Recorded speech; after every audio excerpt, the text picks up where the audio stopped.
کر لیتے ہیں sir, D G I S P R نے آج نیوز کانفرنس کی ہے جس میں انہوں نے کافی اہم باتیں بھی کی ہیں، کلبھوشن کے بارے میں بھی انہوں نے کہا ہے اور سعودی عرب کے ساتھ مرکزیت کے بارے میں بھی انہوں نے کہا ہے کہ اور احسان اللہ احسان کے بارے میں انہوں نے کہا ہے کہ وہ فرار تو ہو گئے ہیں لیکن بڑی اہم معلومات ان سے ملی ہیں۔ آپ ان کی اس کانفرنس کو کیسے دیکھتے ہیں؟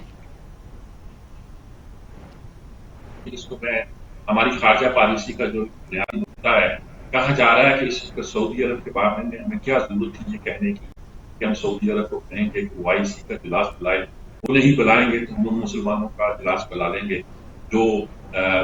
ایک طرح سے کشمیر کے مسئلے میں ہمارے ہم پیار ہیں، جیسے ملائیشیا میں اور ترکی میں ایک کوشش کی گئی تھی کرنے کی، اور عمران نے وہاں جا کے تقریر بھی کی تھی اور کہا تھا کہ مسلمان ملک تو سنتے ہی نہیں ہیں۔ اچھا، یہ ایسی بات ہے جس سے سعودی عرب کہا جاتا ہے ناراض، اور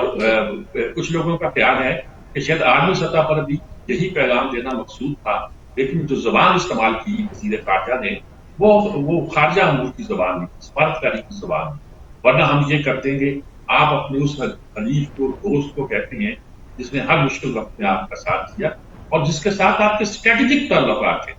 آپ کے بھی بہت سے معاملات اس کے ساتھ جو ہیں جڑے ہوئے ہیں، ملے ہوئے ہیں، لیکن وہ ان کی جو خاص طور پر پریزنٹ رجیم ہے اس کا انداز ہے بات کرنے کا، وہ ذرا اگریسو ہیں، نوجوان ہے نا، ولی عہد جو ہے، تو انہوں نے اس انداز میں اس کو لیا اور رٹ نکلا کہ انہوں نے پاکستان کو جو ایک پیسے قرض کے طور پر دی، وہ قرض بھی نہیں تھا، وہ ایسا پیسہ تھا جس کو ہم خرچ نہیں کر سکتے تھے، جو ہمارے اسٹیٹ بینک میں ایک طرح گارنٹی کے طور پر پڑا ہوا تھا، ہم اس کا سود بھی ادا کرتے تھے، انہوں نے وہ پیسے مانگے۔ تصور کریں نا، آپ کا کوئی دوست جسے آپ نے قرض دیا ہو، ایسے کوئی دیا ہو 100 200 400 روپے، اب ذاتی حیثیت سے پوچھ لیں، وہ اچانک آ گیا کہ میرے پیسے واپس کرو، تو کیا بیتتی ہے؟ چاہے آپ دے سکتے، اور اس کے رزلٹ کے طور پر یہ ہوا کہ چین نے ہماری مدد کی اور جو $1 ارب انہوں نے مانگا تھا وہ ہم نے دے دیا۔ اللہ تاثر یہ پیدا ہو گیا کہ سعودی عرب سے ہمارے تعلقات پہلے بھی ایک دو واقعات چاہتے خراب ہیں، جب وزیر اعظم ہمارے گئے تھے نیویارک میں تو بچت کرنے کے لیے ان کا جہاز لے کے چلے، اور وہاں جا کے جب واپس آنا تھا معلوم ہوا جہاز خراب ہے اور اس کی جگہ پھر ان کو ایک کمرشل فلائٹ سے آنا پڑا۔ تو یہ ساری چیزیں بتاتی ہیں کہ وہ اپنے آپ کا جو ان کا انداز ہے اپنے آپ کو اسرٹ کرنے کا، اس انداز کی وجہ سے ہمیں بہت احتیاط کرنی چاہیے۔ یمن کے مسئلے پر ہم نے ان کو ناراض کیا نیوٹرل کا استعمال کر کے، اور اس نیوٹرل کے لفظ استعمال کرنے پر فخر سے بتایا کرتے تھے جو ہمارے پریزنٹ وزیر خارجہ ہے کہ یہ انہوں نے لگایا۔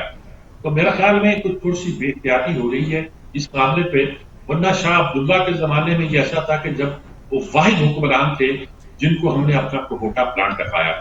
اور جب انہوں نے وہاں یورینیم کی افزودگی کو دیکھا تو ہمارے خوشی کی آنکھوں میں آنسو آ گئے، اور پھر ان دنوں میں سعودیت نے ہماری اتنی مدد کی کہ اس کی آ دی۔ اس وقت وہاں میٹنگ تھی اور کہا کہ باقی تو میرے ہاف بردرز ہیں، ہاف بردرز سے یہ کہا کہ ان کے جتنے بھائی ہیں شاہ عبدالعزیز اولاد میں سے یہ اکیلے ہیں، باقی دوسرے ماں سے ہیں، اور انہوں نے کہا کہ باقی تو میرے ہاف بردر ہیں، اور نواز شریف یعنی کہ پاکستان کے وزیر اعظم افراد کا ذکر نہیں، وہ میرے فل بردر ہیں۔ تو ایسے تعلقات کے ساتھ ہر مشکل وقت کو ساتھ دینا، اس کے ساتھ ذرا آپ کو جو سینسٹیوٹی ہے اس کا خیال رکھنا چاہیے۔ تو اب فوج کی طرف سے جن کے ہمارے اسٹریٹجک تعلقات میں نے کہا ہے، انہوں نے بڑی وضاحت کی ہے کہ عالم اسلام میں سعودی عرب کی مرکزیت مسلم ہے، یعنی کہ وہ سینٹرل حیثیت رکھتا ہے سعودی عرب۔ اس لیے نہیں ہم کہیں کہ ہم سینٹرل حیثیت رکھتے ہیں کہ میٹل طاقت ہے، اس لیے نہیں کہ ترکی حیثیت رکھتا ہے کہ وہ نیٹو کا رکن ہے، اس لیے نہیں کہ ملیشیا طاقت ہے کیونکہ وہ انڈسٹریل طاقت بن گیا ہے۔ مرکزیت حرمین شریف کے والی کو وارث کو ہی رہے گی، خادم حرمین شریف کو ہی رہے گی، یعنی مرکزیت یہ رہے گی کہ جہاں خانہ کعبہ اور مدینہ منورہ ہے اسی کو مرکزیت رہے گی۔ تو انہوں نے ری انسرٹ کر کے گویا اس بات کو ڈیمیج جو ہو چکا ہے اس کو دور کرنے کی کوشش کی ہے۔ یہ بہت امپورٹنٹ بات ہے اور میرے خیال میں ساری پریس کانفرنس میں یہی بنیادی نقطہ ہے۔